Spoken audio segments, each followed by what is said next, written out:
नमस्कार मित्रों, RV IAS PCS classes में आप सभी का स्वागत है। आज हम यहाँ अकबर काल की प्रमुख विशेषताओं को बताएंगे, जिसमें अकबर की राजपूत नीति, अकबर की धार्मिक नीति पर चर्चा होगी और महत्वपूर्ण तिथियों पर भी चर्चा की जाएगी। आइए अकबर की राजपूत नीति से प्रारंभ करते हैं।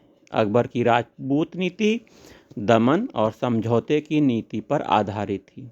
अकबर की राजपूत नीति का उद्देश्य साम्राज्य के स्थायित्व के लिए राजपूतों की सहानुभूति प्राप्त करना था। अकबर ने राजपूत राजाओं को बादशाह द्वारा प्रदत्त जागीर के अलावा अपनी पैतृक जागीर, जिसे वतन जागीर कहते हैं, पर भी शासन करने का अधिकार दिया था, जबकि राजपूतों के अलावा अन्य अमीरों के साथ ऐसा बिल्कुल नहीं था। अकबर एकमात्र राजपूत राजा सुरजन राय हाड़ा, जो कि रणथंभौर के थे, को तव्वरा मतलब एक वाद्य यंत्र है, बजाने की छूट देते थे। अकबर ने अपनी राजपूत नीति के परिणाम स्वरूप 1563 में तीर्थ यात्रा कर को समाप्त कर दिया।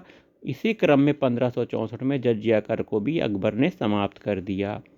मारवाड़ के शासक मालदेव ने अपनी एक बेटी कनकाबाई का विवाह गुजरात के सुल्तान महमूद शाह तथा दूसरी बेटी लाल बाई का विवाह सूर शासक इस्लाम शाह के साथ किया। अकबर ने सभी राजपूत राजाओं से स्वयं के सिक्के चलाने का अधिकार छीन लिया था तथा उसके क्षेत्र में शाही सिक्कों का प्रचलन कराया।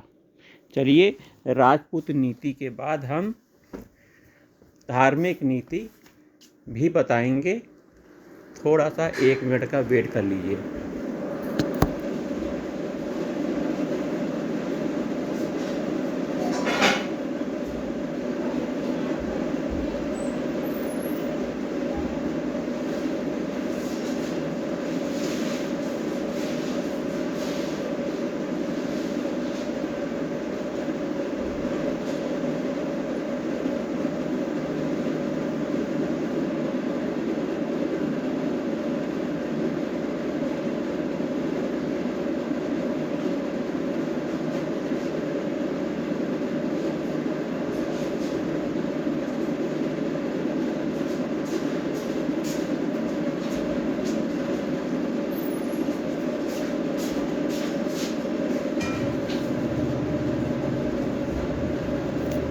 आइए अकबर की धार्मिक नीति पर चर्चा करते हैं। अकबर की धार्मिक नीति सुलह एक कुल नीति पर आधारित थी।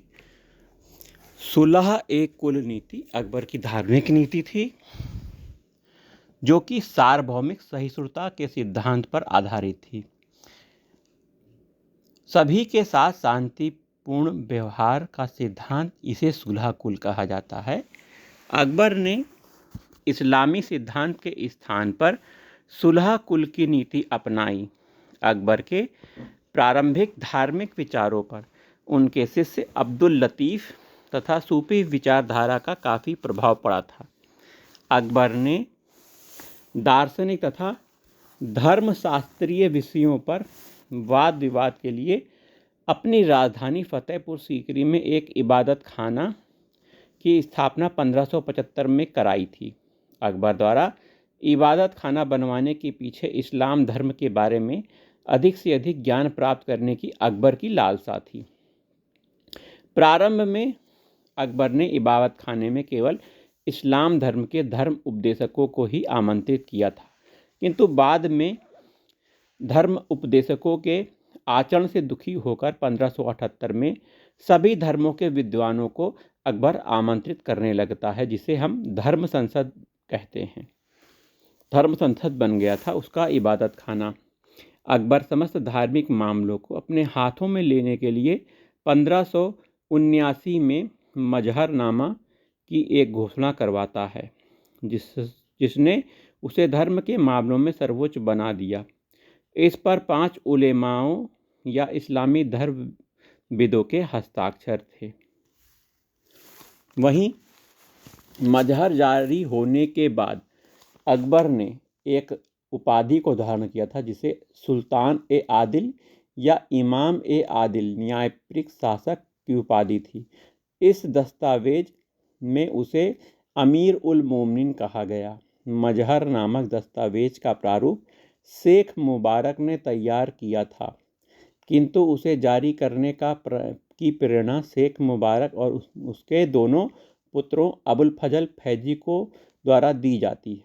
अकबर ने उलेमाओं के विरोध को कम करने तथा राजत्व की गरिमा को बढ़ाने के लिए मजहर नामक सिद्धांत की घोषणा की थी। अकबर ने सभी धर्मों में सामंजस्य स्थापित करने के लिए 1582 में तौहीद ए इलाही या दीन ए इलाही नामक एक नया धर्म प्रवर्तित किया।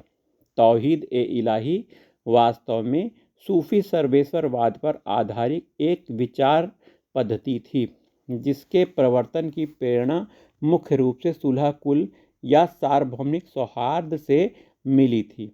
इस नवीन संप्रदाय, जिसे दीन ए इलाही कहते हैं, दीन ए इलाही का प्रधान पुरोहित अबुल फजल था। हिंदुओं में केवल महेश दास, जिसे बीरबल कहते हैं, ने इसे स्वीकार किया था। इस नवीन धर्म में दीक्षा के लिए इतवार का दिन निश्चित था और इस दीक्षा के दौरान दीक्षित व्यक्ति को अकबर का प्रिय उद्घोष अल्लाह अकबर कहना पड़ता था।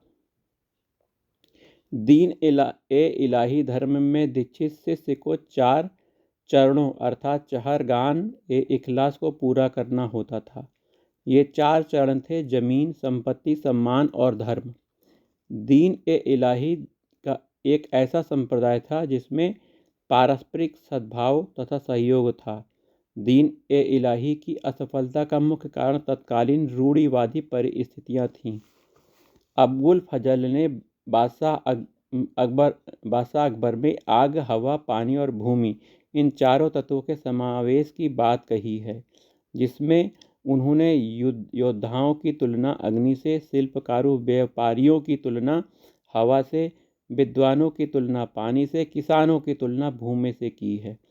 सूफी मत में आस्था जताते हुए अकबर ने चिश्ती संप्रदाय को प्रश्रय दिया।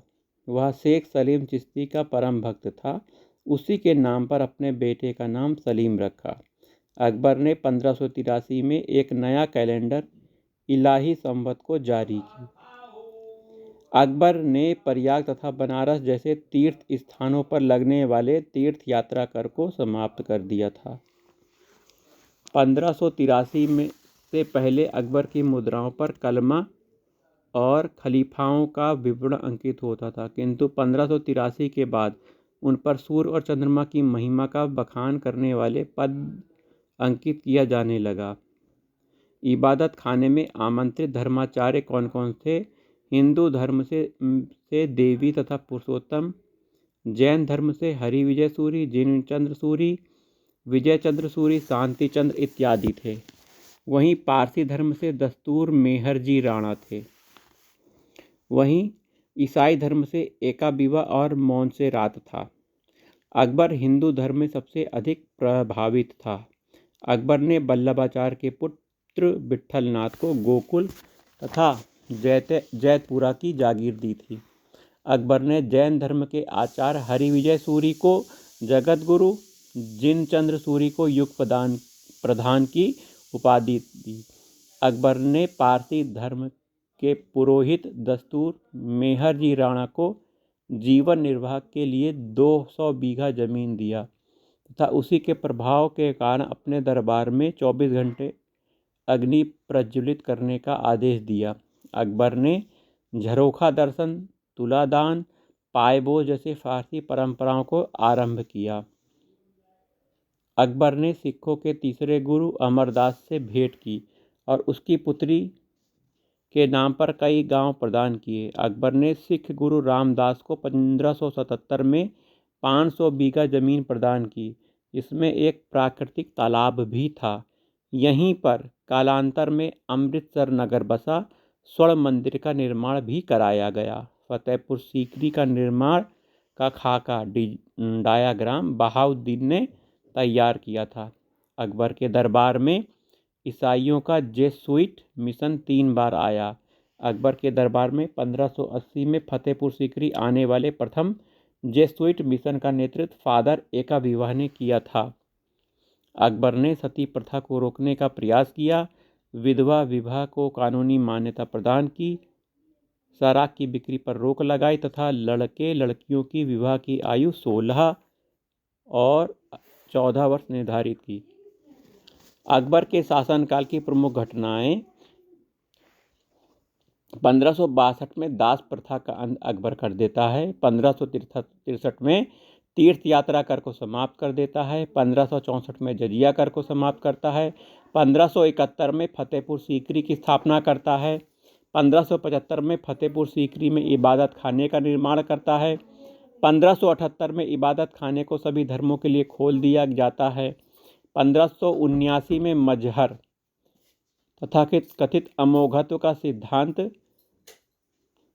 प्रतिपादित होता है। 1582 में तौहीद ए इलाही, दीन ए इलाही मतलब दीन ए इलाही की घोषणा होती है। वहीं 1584 में गुजरात विद्रोह दबाने के कारण अब्दुल रहीम को खान खाना की उपाधि दी जाती है। 1575 और 76 में संपूर्ण साम्राज्य 12 सूबों में बांट दिया गया था। दक्षिण विजय के बाद 15 सूबे हो गए थे। 1582 में टोडरमल द्वारा दहसाला प्रणाली प्रारंभ की जाती है। 1573-74 में गुजरात विजय के बाद मनसबदारी प्रथा आरंभ कर दी जाती है। तो ये सब बातें रहीं अकबर के शासनकाल की प्रमुख घटनाओं की।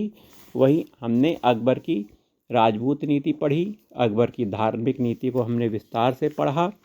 इससे पहले वाले ऑडियो सेगमेंट में हमने अकबर के प्रारंभिक जीवन के बारे में और अकबर के द्वारा लड़ी गई लड़ाइयों के बारे में, साम्राज्य विस्तार के बारे में पढ़ लिया है। तो चलिए आज का ऑडियो सेगमेंट यहीं ख़त्म होता है। मिलते हैं अगले वीडियो में। नमस्कार।